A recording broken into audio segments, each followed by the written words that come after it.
good morning to all of you. Now I'm going to start you the maths next topic and next chapter's name is arithmetic progression. ठीक है, ये class 10 का आज हम लोग math start करने वाले हैं और चैप्टर से में अर्थमेटिक प्रोग्रेशन। ठीक है, आज हम लोग देखेंगे अर्थमेटिक प्रोग्रेशन के बारे में और इसमें क्या क्या होते हैं इस चैप्टर्स को। सबसे पहले ये चैप्टर को हमने एक आपको अभी वीडियो ये जो अपलोड कर रहे हैं वो वीडियो आपका इंट्रोडक्शन है। ठीक है, ठीक है, तो इंट्रोडक्शन के बारे में सबसे पहले जानेंगे। तो हम अर्थमेटिक प्रोग्रेशन का इंट्रोडक्शन जानेंगे। सबसे पहले इंट्रोडक्शन में क्या है, चैप्टर से में अर्थमेटिक प्रोग्रेशन आपका क्लास 10 का है और 5 चैप्टर्स है।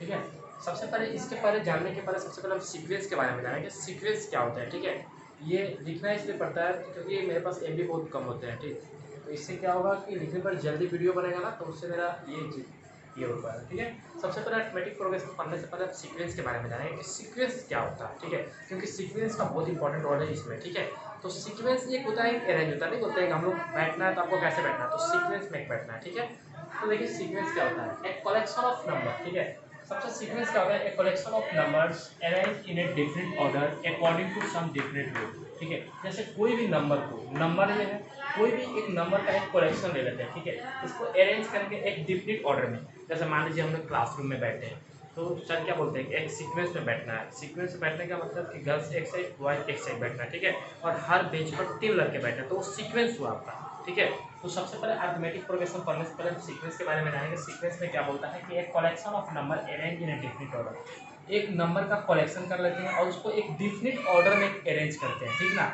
एक डिफरेंट ऑर्डर में अरेंज करते हैं अकॉर्डिंग टू डिफरेंट रूल, कुछ डिफरेंट रूल के अनुसार, उसी को बोलते हैं सीक्वेंस। क्या बोलते हैं, सीक्वेंस। तो देखिए, अब देखिए ईच नंबर ऑफ सीक्वेंस, यही जो सीक्वेंस का कोई भी नंबर आएगा उसी को बोलते हैं एक और नाम टर्म ऑफ द सीक्वेंस। ठीक है, जैसे मान लीजिए सीक्वेंस हो गया, तो इस सीक्वेंस का कोई नंबर होगा, हमने कोई नंबर को अरेंज किया होगा। जैसे देखिए हमने एक कलेक्शन ऑफ नंबर अरेंज किए ना डिफरेंट ऑर्डर में। जैसे देखिए हम एग्जांपल सीक्वेंस का यहाँ पर एग्जांपल देते हैं 2 4 6 8 10। हमने कैसे अरेंज किया, तो सबसे पहले 2, फिर कैसा 4, फिर 6, फिर 8, फिर 10, मतलब एक सीक्वेंस में हमने अरेंज किया। सीक्वेंस मतलब 2 के बाद हमने क्या लिया है, 4 लिया, फिर 4 के बाद क्या लिया, 6 लिया, फिर 6 के बाद 8, 8 के बाद 10। एक सीक्वेंस क्या है, दोनों के बीच में गैपिंग क्या है, 2 है, फिर कितना है, 2 है, 2 है, मतलब एक सीक्वेंस में। जैसे हमने बोला कि पहले 2 तो फिर आगे में कितना होगा 4, फिर 4 के बाद कितना 6। एक अरेंज किया हमने, एक नंबर को एक कलेक्शन ऑफ नंबर हमने लिया, एक नंबर को एक डिफरेंट ऑर्डर में अरेंज किए कुछ रूल के अनुसार। रूल क्या है, तो दोनों के बीच में कितना का अंतर होना चाहिए, गैपिंग कितना का होना चाहिए, तो 2 का गैपिंग। देखिए यहाँ भी कितना है गैपिंग है, 2 का, यहाँ भी 2 का, 4 6 का, 6 8, एक सीक्वेंस हो गया।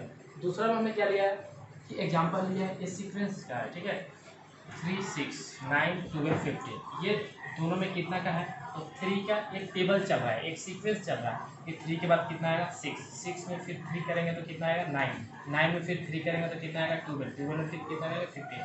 मतलब हर में कितना का सीक्वेंस प्लस हो रहा है, तो 3 3 का हो रहा है, कितना का, एक सीरीज में ना। जैसे मान लीजिए कि बेंच है आपका क्लास में, तो फर्स्ट बेंच पे 3, तो सेकंड पे कितना 6, फिर 9, मतलब सब में 3 3 बढ़ते चल जा रहा है, तो हो गया सीक्वेंस। क्या हो गया आपका, सीक्वेंस। इसी को बोलते हैं सीक्वेंस। और यही जो सीक्वेंस का जो नंबर है, जैसे नंबर क्या है 2 4 6 8 10, इसी को बोलते हैं टर्म ऑफ द सीक्वेंस। क्या बोलते हैं, टर्म ऑफ द सीक्वेंस। इसको ज़्यादा याद नहीं रखना है, बस हल्का ऐसे समझ लेना है। ठीक है, क्योंकि ये चैप्टर में थोड़ा सा इसका इंपॉर्टेंस है। ठीक है, अब हम लोग नेक्स्ट ये देखेंगे, जैसे 1 4 9 16 25। अब जैसे देखिए तो ये कौन सा सीक्वेंस है, तो ये जब आप फॉलो कीजिएगा तो देखिए सीक्वेंस कैसा है, हर बार बढ़ते जा रहा है। जैसे 1 का स्क्वायर करेंगे तो 1 होगा, 2 का स्क्वायर करेंगे तो 4 होगा, 3 का स्क्वायर करेंगे तो फिर 4 का स्क्वायर करेंगे, फिर 5 का स्क्वायर, फिर 6 का स्क्वायर, फिर 7 का, मतलब हर बार ये स्क्वायर फॉर्म दिया है, लेकिन स्क्वायर में हर बार क्या होते रहे, बढ़ते जा रहा है। जैसे देखिए पहले 1 का स्क्वायर था तो 1 आया, फिर 2 का स्क्वायर 4, मतलब ऐसे ऐसे बढ़ रहा है, तो ये भी एक सीक्वेंस हुआ।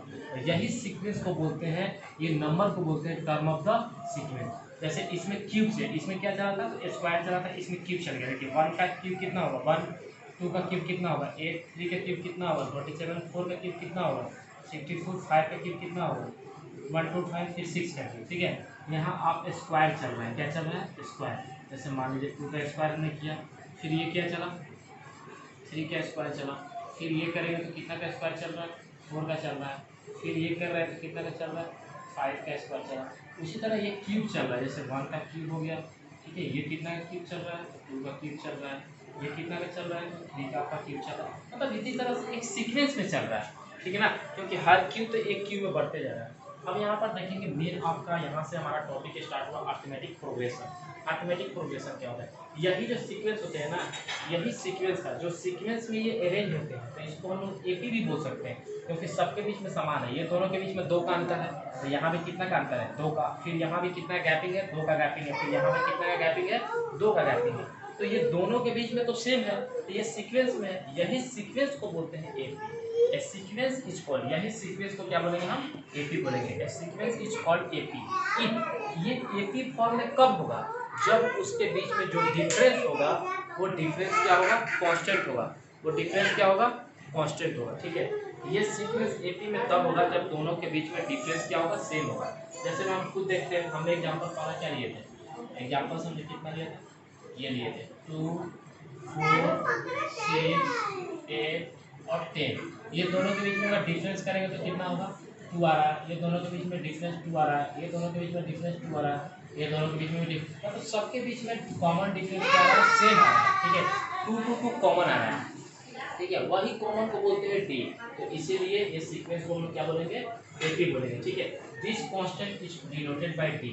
यही कांस्टेंट को डी से डिनोट करते हैं। डी मतलब क्या होता है? Common difference. ठीक है, तो एपी में एक और हम नाम करें D. AP means arithmetic progression. ठीक है, अब देखिए जैसे ये देख लेते हैं हम एग्जांपल 1 2 3 4 5 हमने लिया डॉट डॉट डॉट। अब जैसे 1 2, ठीक है, तो 1 2 हमने लिखा है यहाँ पर 1 2 3 4 और एक 5।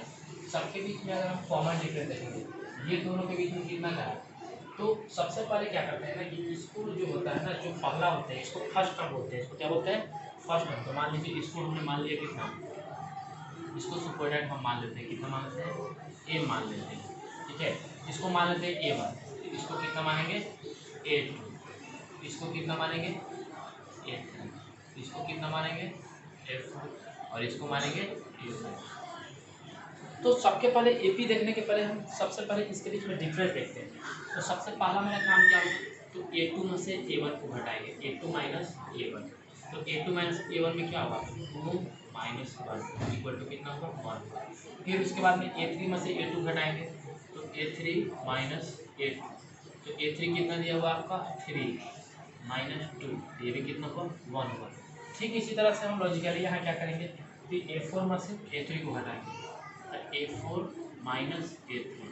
ठीक है, तो A4 कितना है? 4 में से 3 क्या, तो कितना होगा आपका? 1 होगा। मतलब हम देख रहे हैं कि सबके बीच में कॉमन डिफरेंस कितना है? 1 हो रहा है। इसलिए किस फॉर्म में है? आपका एपी के फॉर्म में है। ठीक है, एपी के फॉर्म में होने के लिए सबके बीच में कॉमन डिफरेंस सेम होना चाहिए। जैसे ये देखिए, ये दोनों के बीच में, तो बाद वाले में से पहले को घटाएंगे। इसको A1 मान लिए, A2 मान लिए, A3 मान लिए, A4 मान लिए, A4 मान लिए। बाद में से पहले घटाए, फिर बाद इसमें कितना का अंतर हो गया? 2 का। फिर बाद वाले में से पहले वाले का 5 में से 3 जाएंगे, तो कितना हो गया? 2। फिर ये कितना हो गया? 2 हो गया। फिर ये कितना हो गया? 2 हो गया। तो ये भी क्या है आपका?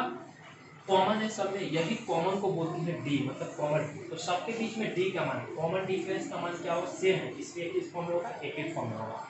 ठीक है,